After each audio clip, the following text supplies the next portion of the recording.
Bienvenidos a esta nueva exploración a fondo. Hoy nos vamos a meter con un tema que, híjole, a primera vista puede sonar muy de nicho, pero que toca fibras universales. Se trata del análisis que hizo el teólogo Rino Fisichella sobre la recepción de un documento que en su momento fue una verdadera bomba, la Declaración Dominus Jesus. Y esto nos lanza de lleno a una pregunta que es clave para nuestro tiempo, ¿no? O sea, ¿cómo se mide el verdadero impacto de una idea o de una declaración oficial?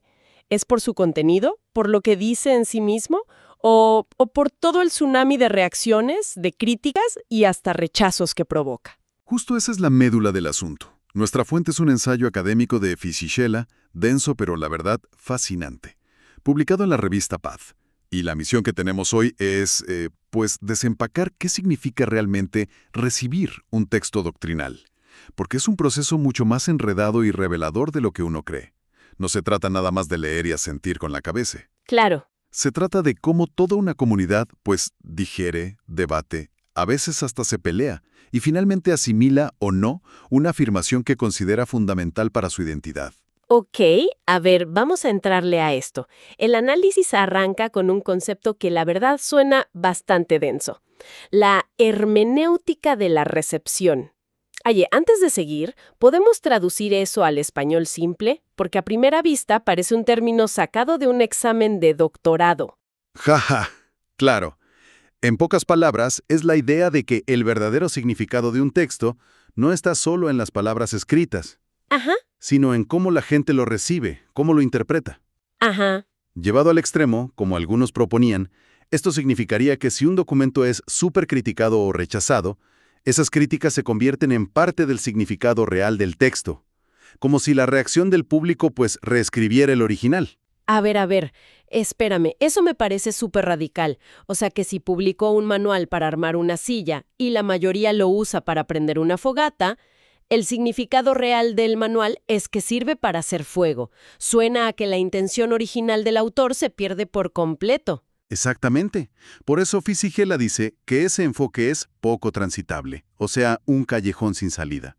Él argumenta con mucha fuerza que la primera tarea de la hermenéutica, que es el arte de interpretar, no es hacer una encuesta de popularidad.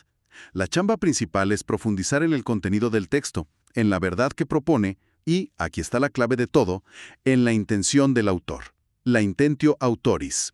Sin entender primero qué quería decir quien lo escribió, cualquier análisis de la recepción se queda, en la superficie. En el chisme, casi. En un simple recuento de opiniones a favor y en contra.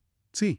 Y entonces él propone una distinción crucial entre el escándalo mediático del momento y el verdadero legado, ¿no? O sea, diferenciar entre el ruido y las nueces. Sí, y es un punto fundamental.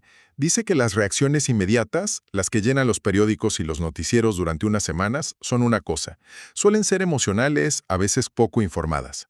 Pero la verdadera recepción de un documento así, la que de verdad va a definir su impacto en las décadas siguientes, es un proceso mucho más lento, profundo y silencioso. No hay que confundir el estallido de los fuegos artificiales con la luz de una estrella que perdura. Me gusta esa imagen. La historia, no la encuesta del día, es la que tiene la última palabra. Exacto. Ok, eso tiene mucho sentido. Entonces, si la intención del autor es tan importante, vayamos a eso. ¿Cuál era exactamente la intención detrás de la Dominus Jesus? Porque vaya que se interpretó de muchas maneras. Fíjate que Fisichella es muy directo en esto. No hay que especular. El propio documento lo dice con todas sus letras. El objetivo no era inventar una doctrina nueva, ni revolucionar nada. Él subraya dos verbos que la misma declaración usa para definirse: reexponer y retomar. ¿Reexponer y retomar? O sea, volver a poner sobre la mesa y volver a tomar en las manos algo que ya se tenía. Ah, o sea, no era un nuevo platillo, sino recordar la receta original de la casa. Exacto. El contenido es, en esencia, la doctrina católica de siempre sobre quién es Jesucristo y el papel de la Iglesia. Lo que era nuevo no era el qué, sino el cuándo y el por qué. El contexto lo era todo. ¿Y cuál era ese contexto? ¿Qué estaba pasando para que sintieran la necesidad de recordar la receta? Pues por un lado, un panorama teológico interno donde habían surgido ciertas teorías, sobre todo en el diálogo con otras religiones, que, desde la perspectiva del Vaticano, eran ambiguas o se desviaban de la doctrina. Y por otro lado, un clima cultural externo de un relativismo creciente. Esta idea de que todas las verdades son iguales o que mi verdad es tan válida como la tuya en un sentido absoluto. La declaración no sale de la nada. Es una respuesta directa a ese doble contexto. Me viene a la mente la analogía de una organización, no sé, una organización humanitaria con una misión súper clara desde hace 100 años. Y de repente se dan cuenta de que algunos directores regionales están interpretando esa misión de formas tan distintas que ya hay confusión. Entonces, la sede central no saca una nueva misión, sino que publica un documento que dice: a ver, equipo, para que no haya dudas, esta es y siempre ha sido nuestra misión. Es una buena analogía, sobre todo en la parte de aclarar la misión. Pero quizás se queda un poco corta porque, a diferencia de una empresa, aquí se está hablando de una verdad que se considera revelada, no de una estrategia de negocios que se puede ajustar. Eso le añade una capa de complejidad, de pasión, que es difícil de capturar. Y por eso, como subraya Fisichella, el lenguaje del documento es expositivo. No es para especular, es para exponer. Y eso define también a su público. Se dirige a obispos, teólogos y fieles católicos. Es, en esencia, una comunicación interna. Oye, y eso que dices es clave. Es como cuando una empresa manda un memo interno para aclarar una política, pero se filtra a la prensa y se arma un escándalo. El público general lo lee con otros ojos porque el mensaje no era para ellos. Parece que aquí pasó algo muy parecido. Totalmente. Muchos de los malentendidos vinieron de leer un documento pensado para un debate teológico interno, como si fuera una declaración de política exterior dirigida a otras religiones. El tono y el lenguaje técnico tenían un propósito muy específico. Bien, clarísima la intención. Ahora, entremos a la parte más filosófica, si quieres, el acto de recibir. Fisichella no lo ve como algo pasivo. No es como recibir un paquete de Amazon y ya. Lo describe como algo mucho más profundo. Muchísimo más. Lo plantea como una relación dinámica, un encuentro entre el sujeto que cree y el objeto de esa fe. Desde su punto de vista, el acto de acoger una doctrina está amarrado a la propia identidad del creyente. Fisichella argumenta que uno no cree como un individuo aislado, sino como parte de una comunidad, que es la Iglesia. Por lo tanto, cuando un creyente acoge lo que la Iglesia le propone, no solo aprende algo nuevo, sino que se conoce mejor a sí mismo. Entiende mejor su propia identidad dentro de esa fe. A ver si te entiendo. Recibir la enseñanza es una forma de autoconocimiento. Y por lo tanto, rechazarla no es solo decir no estoy de acuerdo, sino que en cierto modo es cerrarte a esa posibilidad de conocerte más. Es como atrancar la puerta a una habitación nueva de tu propia casa. Justo. Él dice que ese rechazo no le permite a la persona acogerse a sí misma como un ser receptivo y capaz de nuevo conocimiento. Te encierras en tu propio mundo, en lo que ya sabes, y te impides cualquier apertura a algo que podría hacerte crecer. Por eso, para Fisichella, una recepción auténtica siempre implica humildad y apertura. Y aquí es donde mete una cita de Romano Guardini que me pareció potentísima. La humildad en el sentido cristiano es una virtud de fuerza, no de debilidad. Y a partir de ahí advierte sobre un peligro que describe con una metáfora que es simplemente genial. El complejo de Mida. Una metáfora increíble, sí. El rey Midas, que convertía en oro todo lo que tocaba y por eso se murió de hambre y sed.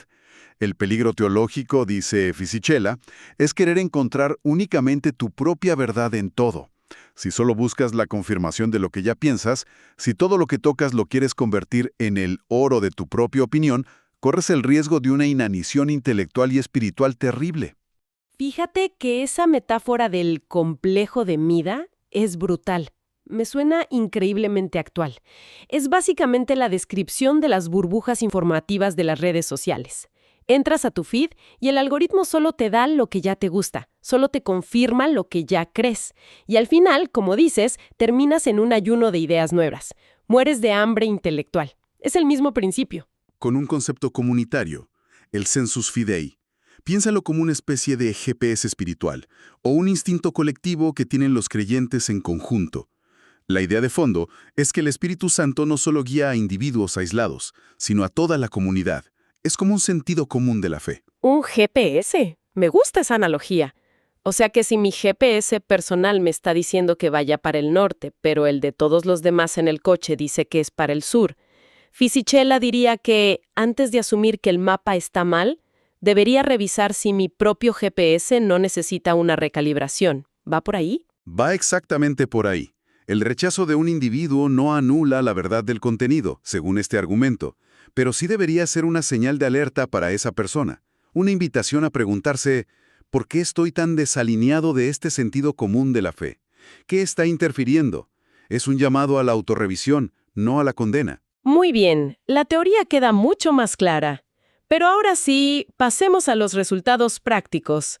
¿Cuál fue el efecto real, en el mundo real, de la Dominus Sicesus? Fisichella es muy metódico y lo divide en 3 categorías de reacción. Sí, hace un mapa de las reacciones muy útil. La primera categoría es la de la aceptación positiva. Hubo un sector muy amplio, no solo de católicos, que recibió la declaración con un suspiro de alivio. La vieron como una aclaración necesaria y valiente, en un momento de mucha confusión. Para ellos, no fue un ataque, sino un acto de claridad que ya se tardaba. Es que dijeron, por fin, alguien que pone orden. ¿Cuál es la segunda categoría? La segunda es la que él llama la lectura crítica. Aquí el espectro es mucho más amplio y lleno de matices. Hay teólogos católicos, líderes de otras iglesias cristianas, gente que estaba de acuerdo con una parte pero no con otra. Por ejemplo, muchos aplaudían la primera parte, la que reafirma la centralidad única de Cristo, la cristología. Decían, perfecto, en eso estamos de acuerdo. Pero criticaban duramente la segunda parte, la que habla de la iglesia, la eclesiología. A ver, para que estemos en la misma página, la eclesiología es la rama de la teología que estudia la naturaleza de la iglesia. El punto que causó más conflicto fue la afirmación de que la iglesia de Cristo subsiste en la iglesia católica. Muchos lo interpretaron como una postura arrogante. Otros no criticaban tanto el contenido, sino el tono, el lenguaje. Lo consideraban insensible y un paso atrás en el diálogo ecuménico. Entiendo. Es el grupo del sí, pero no así. Y luego viene la tercera categoría, que seguro fue la que más ruido hizo en los medios. Sin duda, es la del rechazo total. Y aquí Fisichella hace una observación muy aguda. Dice que en muchos casos, este rechazo no venía de un análisis teológico serio del documento. Más bien, el documento funcionó como un pararrayos, catalizó un descontento o un conflicto con la autoridad que ya existía desde antes. La Dominus Sicesus se convirtió en el pretexto perfecto para expresar una oposición que ya estaba ahí, latente. Oye, y en medio de todo este debate entre cristianos, Fisichella apunta un dato que a mí me dejó pensando. A pesar de que se hablaba mucho del diálogo interreligioso, las otras grandes religiones del mundo casi no dijeron nada. Fíjate qué interesante. Salvo algunas posturas del mundo judío que tienen una relación histórica y teológica muy particular con el cristianismo, el mundo musulmán, el budismo, el hinduismo, silencio casi total. Esto refuerza la idea de que, al final del día, la pelea fue abrumadoramente una discusión de familia, un debate interno del cristianismo. Entonces, más allá de la controversia, ¿cuál fue el efecto neto de todo esto, según Fisichella? Él concluye que a pesar del dolor y la polarización, el debate tuvo un efecto positivo no intencionado. Sacó a la luz temas cruciales que quizás estaban metidos debajo de la alfombra. Obligó a todos a hablar con honestidad sobre el estado real del diálogo, sobre cómo interpretar el Concilio Vaticano II, sobre la autocomprensión de la Iglesia. Puso sobre la mesa los temas teológicos que seguían abiertos y que necesitaban más estudio. Fue, en cierto modo, una purga necesaria. Entonces, para ir cerrando, ¿qué significa todo esto? Porque el análisis de Fisichella no es solo una crónica de la batalla. La conclusión a la que llega tiene una resonancia mucho mayor. Totalmente. Él cierra su ensayo inspirándose en una máxima de San Agustín, que es básicamente una guía para navegar la incertidumbre. Agustín decía algo como, en las cosas ciertas, unidad. En las dudosas, libertad. En todo, caridad. O sea, aferrarse a lo verdadero, rechazar lo falso y ser pacientes con lo dudoso. A la luz de esto, Fisichella concluye que una intervención como Dominus Sicesus, más allá de si nos gustó el tono o el momento, nace de algo que no se puede negociar, una pasión por el amor a la verdad. Una pasión que no puede quedarse callada. Sobre todo, dice él, cuando un pedacito de la verdad se quiere convertir en la verdad completa. Ese parece ser el verdadero problema para él. Ese es el verdadero escándalo para Fisichella. No una iglesia que afirma su identidad, sino cuando un individuo o un grupo se encierra en su verdad parcial y la usa como un garrote para medir toda la verdad, cerrándose a la plenitud.